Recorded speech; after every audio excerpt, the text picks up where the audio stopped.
Hello friends, welcome back to PSP classes. ये section है mechanical engineering. आज हम पढ़ने जा रहे हैं न्यूमेटिक पावर सिस्टम। न्यूमेटिक और लास्ट क्लास हमारी जो थी वो थी हाइड्रोलिक पावर सिस्टम की, है ना। तो न्यूमेटिक का मतलब बच्चों एयर से रिगार्डिंग होता है, आपको पता ही है। तो न्यूमेटिक पावर सिस्टम में इसके डेफिनेशन देख लेते हैं कि pneumatic system use mostly the compressed air as it fluid medium. It is always an open loop system. तो बच्चों यहाँ पे हम एक चीज़ देख रहे हैं कि अच्छा, मैं इसको रिलेट करके क्यों बता रहा हूँ। रिलेट करके इसलिए बता रहा हूँ क्योंकि हाइड्रोलिक सिस्टम और न्यूमेटिक सिस्टम में सिर्फ इतना ही चेंज है कि हाइड्रोलिक सिस्टम में जो फ्लूइड यूज़ होता है, ठीक है, वो मतलब हाइड्रोलिक फ्लूइड यूज़ होता है, लिक्विड यूज़ होता है ना, कंप्रेस्ड। और एयर इसमें न्यूमेटिक सिस्टम में कंप्रेस्ड एयर यूज़ होती है। बाकी वर्किंग लगभग सेम है। और एक और डिफरेंस है कि वो क्लोज सिस्टम था और ये ओपन सिस्टम है। तो वो मैं बताऊंगा कि ओपन सिस्टम क्यों है और क्लोज सिस्टम में क्या चीज़ है, ठीक है। तो आप न्यूमेटिक सिस्टम में ये चीज़ समझ गए कि आप इसमें कंप्रेस्ड एयर यूज़ करने वाले हैं। और ओपन सिस्टम का मतलब ये है कि जब आप एक बार सिस्टम में एयर को एंट्री कराएंगे तो वो आप दोबारा यूज़ नहीं कर पाएंगे, है ना। वो वर्किंग होने के बाद एग्जॉस्ट में मतलब एनवायरनमेंट में वापस चली जाएगी, इसलिए हम इसको ओपन सिस्टम बोलते हैं, ठीक है। अब इसके जो बेसिक कंपोनेंट देखिए आप एक एक करके। फर्स्ट कंपोनेंट है reservoir tank. An air tank is provided to store the compressed air required for the operation. Reservoir का मतलब ही समझ में आ रहा है, इसमें आप जो है कंप्रेस्ड एयर को रखेंगे, ठीक है, ऑपरेशन के लिए। जैसे सिलेंडर होते हैं, आपने हवा भरने वाले के भी देखे होंगे, उसके पास एक सिलेंडर होता है, उस तरीके के एयर टैंक की बात हो रही है। सेकेंड है कंप्रेसर। कंप्रेसर का भी आपको पता है कि एयर को कंप्रेस करने के लिए एक कंप्रेसर की ज़रूरत पड़ती है। थर्ड कंपोनेंट है बच्चों प्राइम मूवर। प्राइम मूवर एक क्या है, इलेक्ट्रिक मोटर है। अब कंप्रेसर आपका चलेगा किससे, एक इलेक्ट्रिक मोटर से चलेगा। तो लिखा है prime mover usually an electric motor is use to drive the compressor. Fourth component है बच्चों valves. Valves are fitted in the system to control air direction, pressure and flow rate. Valves का क्या काम है, आपकी जो एयर है system में उसके डायरेक्शन को कंट्रोल करना है, उसके प्रेशर को कंट्रोल करना है और उसके फ्लो रेट को, ठीक है। प्रेशर कम हो रहा है, ज़्यादा हो रहा है, तो वो वॉल्व्स के थ्रू ही कंट्रोल किया जाएगा। फिफ्थ कंपोनेंट है एक्ट्यूएटर। ये हाइड्रोलिक सिस्टम में भी था। An actuator is provided to convert the air energy into mechanical force to do useful work. मतलब ये जो आपके सिलेंडर में लगा होगा एक्ट्यूएटर, वहाँ पे तो जा रहा था फ्लूइड आपका और यहाँ पे जाएगी एयर, वर्किंग सेम है, ठीक है। वो मैकेनिकल वर्क आपको जो है एक्ट्यूएटर करके ही देगा। और सिक्स कंपोनेंट है बच्चों फ्लूइड ट्रांसफर पाइपिंग। जैसे उसमें पाइपिंग थी, सेम पाइपिंग इसमें भी है। वहाँ फ्लूइड फ्लो हो रहा था, यहाँ पे एयर फ्लो हो रही है, ठीक है। तो ये बच्चों इसके बेसिक कंपोनेंट है। अब आप इसकी वर्किंग डायग्राम के साथ एक्सप्लेन देखिए। तो अब हम न्यूमेटिक सिस्टम की वर्किंग पढ़ने जा रहे हैं, ठीक है। तो वर्किंग के लिए देखिए डायग्राम मैंने बना दिया है, पहले स्लाइड में भी दिखा चुका हूँ कंपोनेंट के लिए। अब डायग्राम से बच्चों आपको वर्किंग एक्सप्लेन करते हैं और आगे की स्लाइड में वो वर्किंग स्टेप वाइज लिखी हुई है, ठीक है। तो ये बोर्ड पे मैंने इसलिए किया है कि मैं लास्ट जो वीडियो थी हाइड्रोलिक सिस्टम की, उसमें मुझे ऐसा लगा कि शायद बोर्ड पे एक्सप्लेन करना ज्यादा बेटर रहता है, बच्चों को भी शायद वही ज्यादा अच्छा लगता है, ठीक है। तो अब समझिए इसको, कहां से स्टार्ट हो रहा है न्यूमेटिक सिस्टम। आपको पता है कि इसमें एयर मीडियम है, ठीक है, फ्लूइड की जगह। तो आप देखिए यहाँ से एयर एंट्री हो रही है, ठीक है। और एयर के बाद क्या लगा है, फिल्टर लगा हुआ है। फिल्टर का क्या काम है, जो एयर में डस्ट पार्टिकल होंगे उनको रिमूव करना। एयर आपकी क्लीन हो गई। बिल्कुल स्टेप बाय स्टेप चलते रहिए, वर्किंग आराम से समझ में आ जाएगी। नेक्स्ट आप ये देख रहे हैं आपकी पाइपिंग है, ठीक है, ये आपको कंपोनेंट में दिखाई दे जाएगा।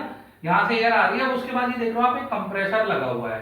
क्या लगा है, कंप्रेसर, ठीक। कंप्रेसर किस चीज से चलता है, इलेक्ट्रिक मोटर से चलता है। कोई सप्लाई चाहिए ना, तो वो देखो यहाँ पे इलेक्ट्रिक मोटर भी कनेक्ट है, ठीक है। तो ये कंप्रेसर इसको एयर को कंप्रेस कर देगा।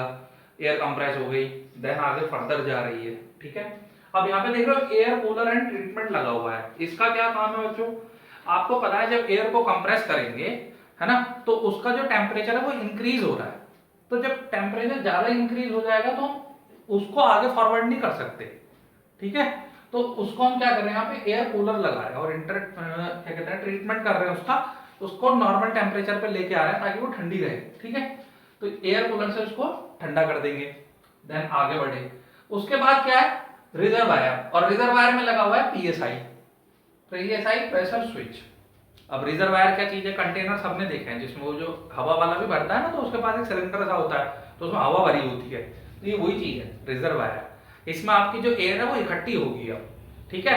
और लेकिन इसमें एक प्रेशर स्विच लगा है। अब इस प्रेशर स्विच का क्या काम है, आप यहाँ देख रहे हो ये कहाँ जाके कनेक्ट हो रहा है, यहाँ एक वॉल्व्स लगे हुए हैं और ये वॉल्व्स इलेक्ट्रिक मोटर से कनेक्टेड है।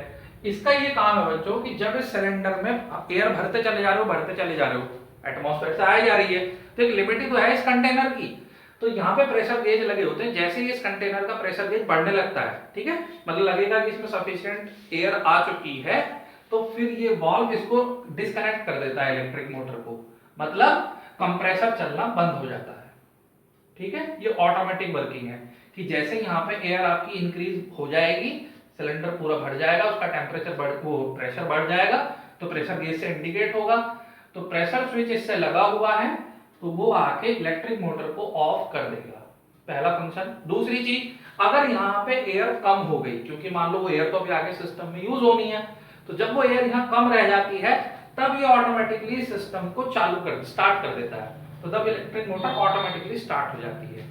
यानी कि यहाँ पे हमें कंप्रेसर को मैनुअली स्टार्ट ऑफ करने की जरूरत नहीं पड़ती, नीड के अकॉर्डिंग इन्वॉल्व की हेल्प से कंप्रेसर स्टार्ट हो जाता है और ऑफ हो जाता है।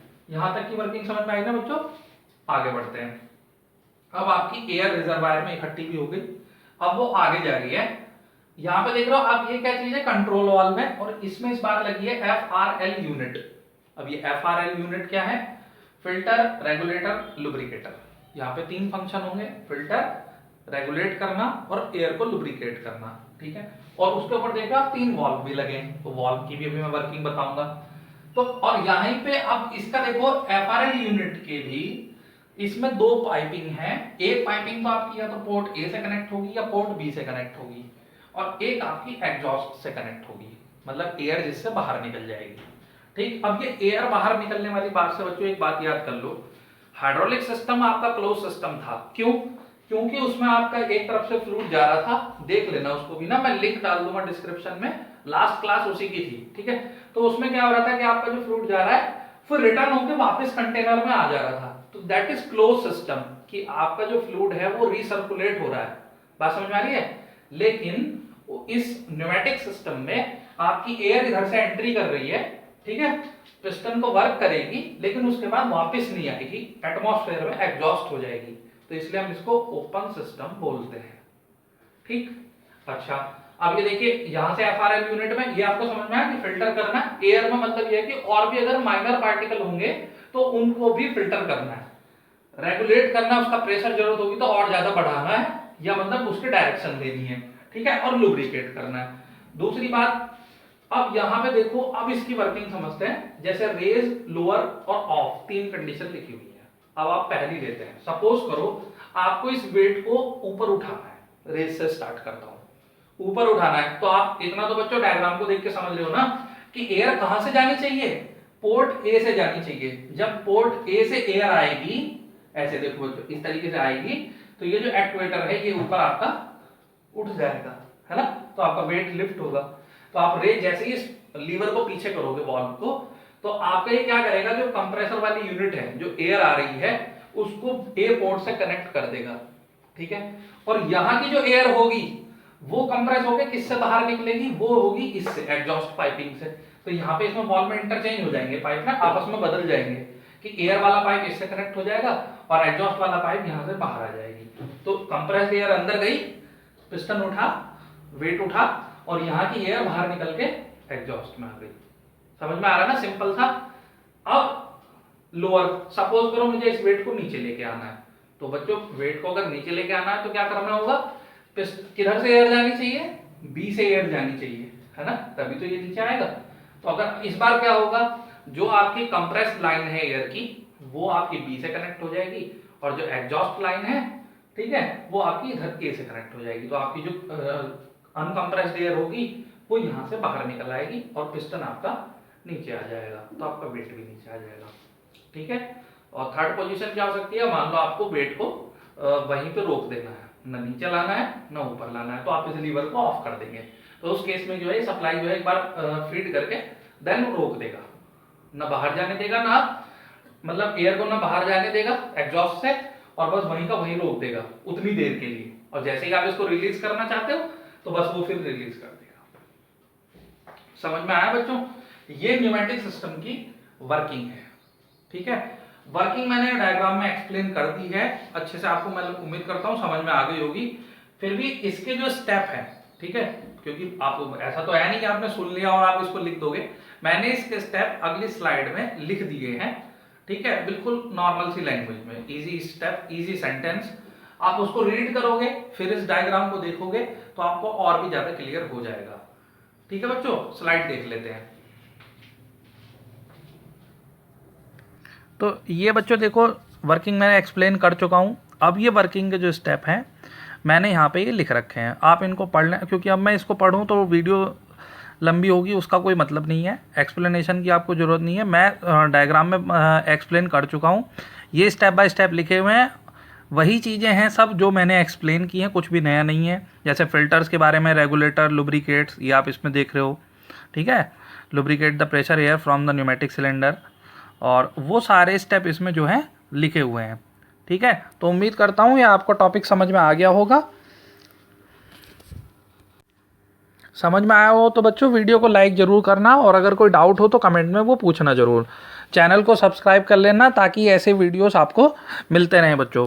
ठीक है, आज की क्लास का एंड करते हैं हम, अब नेक्स्ट क्लास में मिलेंगे नए टॉपिक के साथ। तब तक पढ़ते रहिए, खुश रहिए।